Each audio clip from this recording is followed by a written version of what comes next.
I'm Owen Bigland. This is the Inside Edge video blog. Wanted to do a blog here on another one on investing in real estate.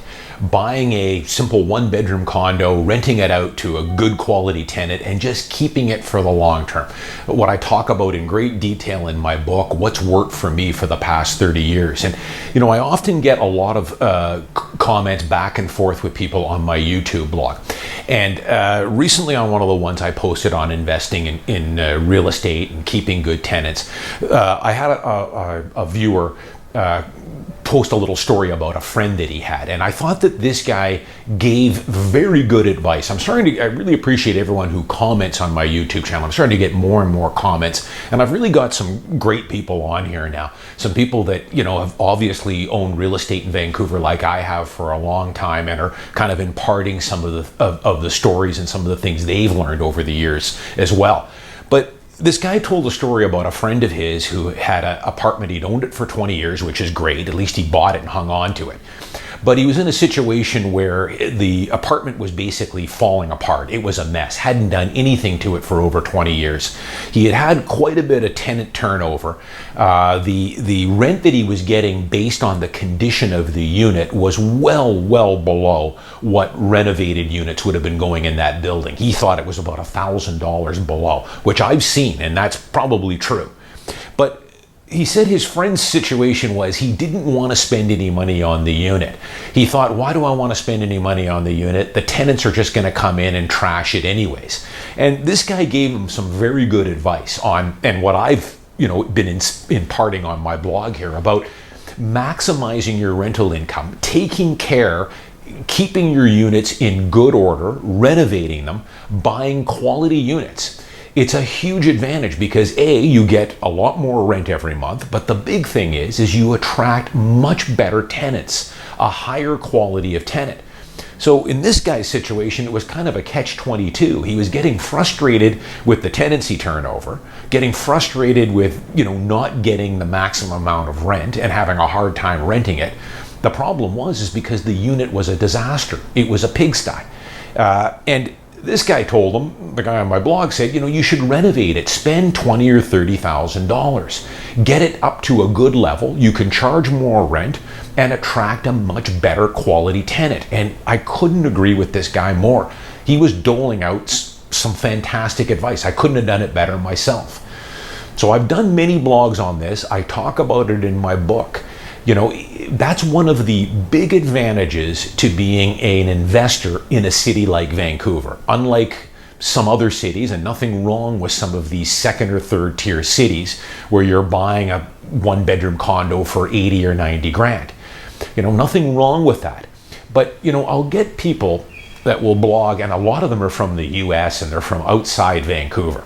And they'll often say, you're crazy to be buying a condo unless you're getting cash flow. Cash flow. It's all about cash flow with these guys. And cash flow is not a high priority for me. Never has been. Because if anyone who's bought a condo in Vancouver knows, an investment condo, you're not going to get cash flow on that property with 20% down. You're going to have some income on the property.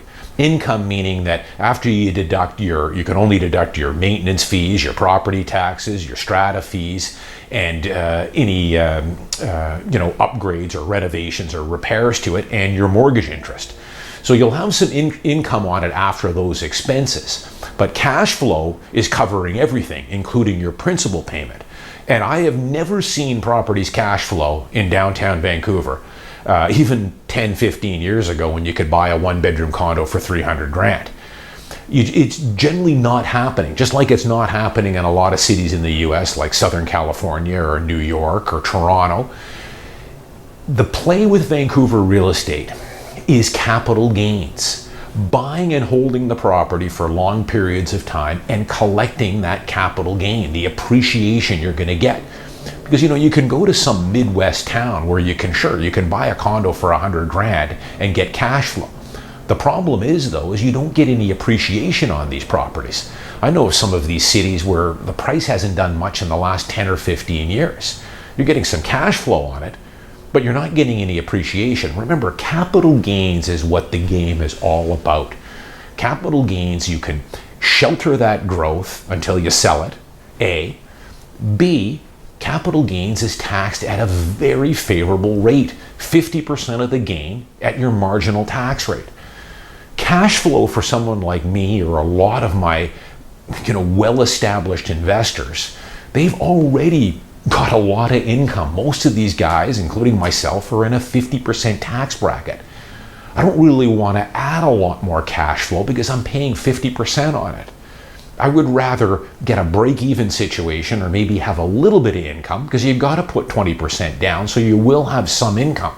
But I want to keep that to a minimum. It's just taxed at a crazy high rate anyways. Take advantage of the leverage, putting 20% of your own money down, borrowing the other 80%. All the interest is deductible. But it's a long-term play in a city like Vancouver. It's about capital gain, appreciation. That's where the big money is. So keep that in mind. Now, again though, keeping your properties in good order. The other big thing about Vancouver and what makes Vancouver so special is the quality of the tenants we have. The type of tenants I have, even from Vancouver to Richmond, is much different.